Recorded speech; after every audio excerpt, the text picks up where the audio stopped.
I need NOS. I need NOS. NOS, or nitrous oxide, was first used back in the 1950s by hot rodders. If you really want to see a good video about this, check out the Donut Media video. I have it linked in the video description. You can see all about that. This became a lot more popular with the Fast and the Furious movies, as they use nitrous on most of their cars. Now, I got hit up by this guy named Chris via Facebook Messenger. He's like, hey, I found this subwoofer, looks like a NOS bottle, cool thing. I'm like, yeah, I got to get this from you, brother, so we can show the peeps what it be about. Yeah, boy! So as I was waiting on the NOS tube to arrive, I did some research and found out in 2004, Crunch Audio made this device called the PowerZone NOXX power tube. I did find this German brochure, said it was 229 euros or 259 US dollars back then.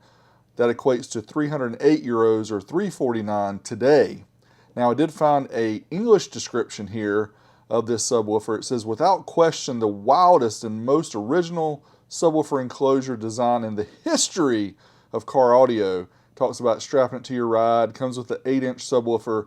Turns out there were two different models. There was one that was unpowered and another model that was powered. Again, the one we received didn't have a speaker in it, but it originally handled 300 watts, peak 150 RMS, 4 ohms. You can see all the rest of the specs there.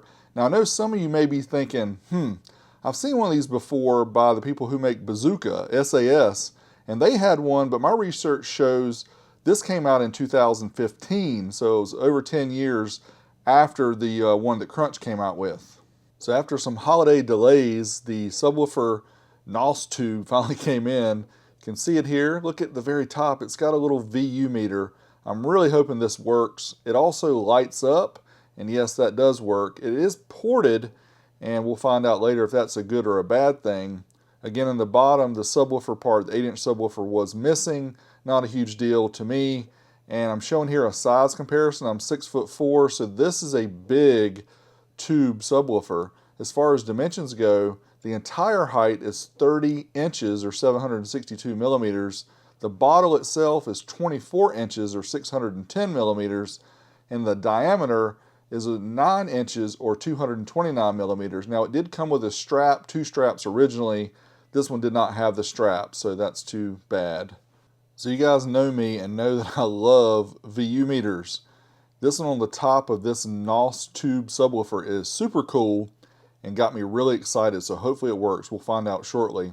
It does come with this braided line, which is approximately 30 inches long.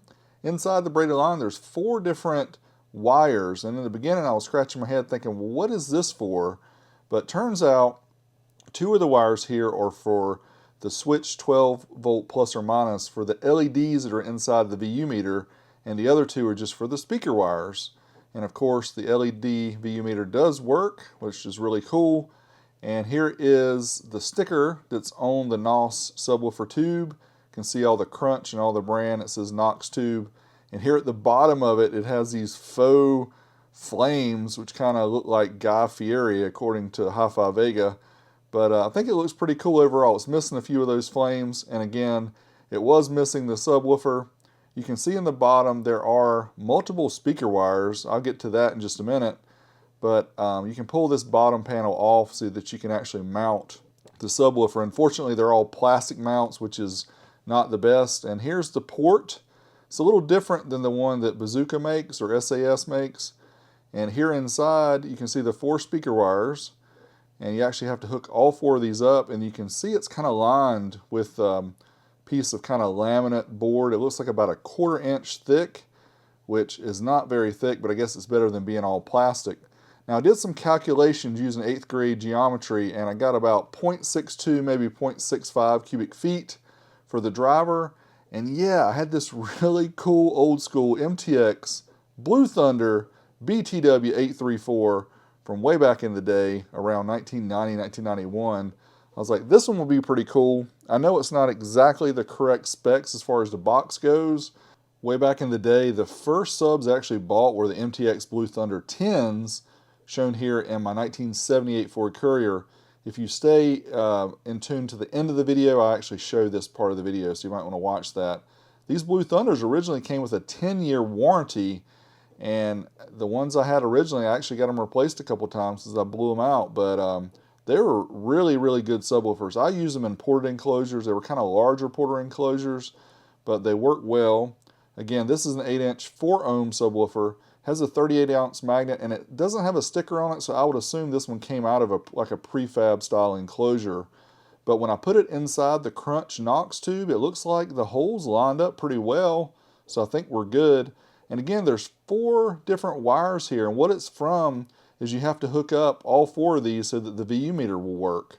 So we'll show the VU meter later, and luckily it actually does work.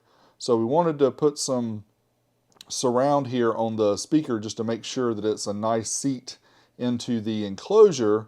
And I know that I should probably definitely solder these wires and do them properly, but I didn't have my soldering iron, and this is the quickest way I could do it. So I did make sure the connections were nice and tight.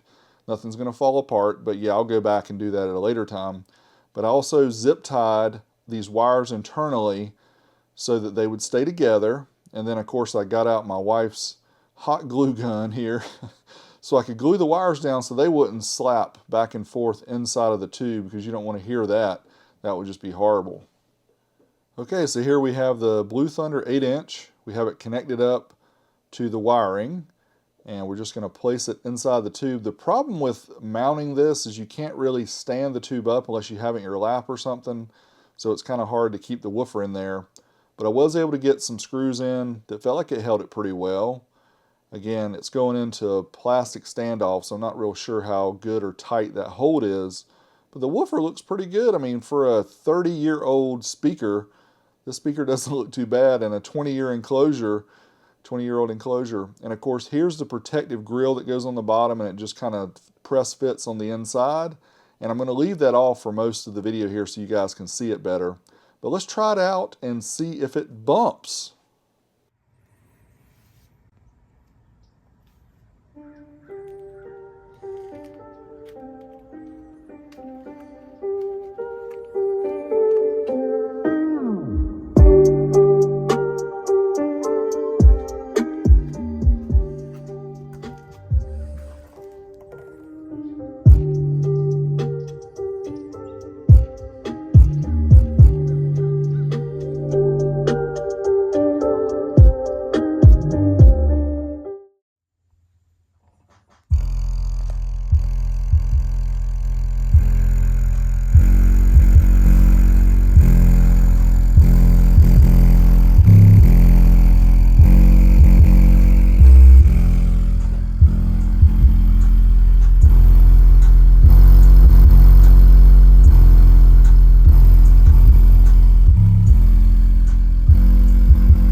Let's talk about the things we like here.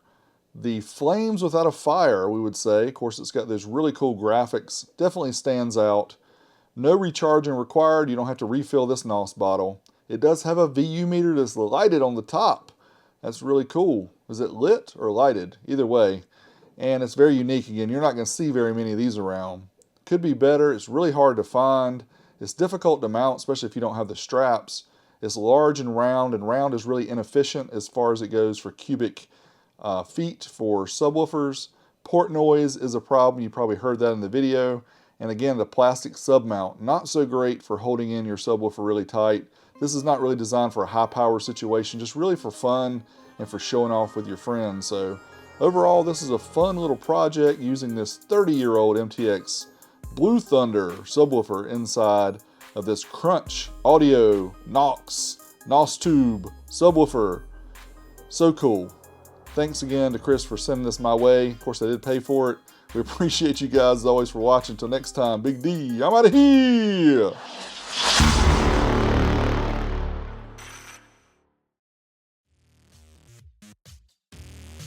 What's up, guys? Big D Wiz, oldschoolstereo.com. Just ran across some VHS footage but my first install in a 1978 Ford Courier. So I made a little short video here. Hope you guys enjoy. Check it out. Alright, so the head unit was a Sony CDX 7520, which was just a pre-out head unit. Here's a picture of a 7560, which was the pull-out version, which actually had some built-in power. Mine did not. And you can see here my bench seat would not open up unless you open both doors. But the box behind the seat enclosed the two MTX Blue Thunder 10s. They were in separate chambers, sealed box. And at the time, these Blue Thunders had a 10-year warranty, which was unheard of in the industry, and these were highly regarded subs.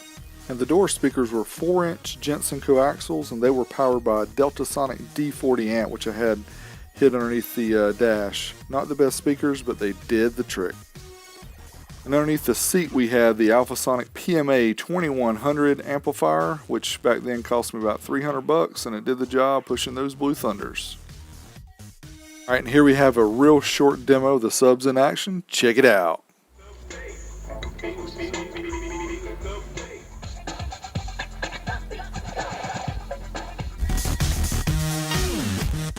Big shout out to my Patreon supporters. Go to patreon.com/oldschoolstereo and you can help me make videos like this. Help me pay for all the costs to run Old School Stereo. Appreciate your support. Until next time. I'm out of here!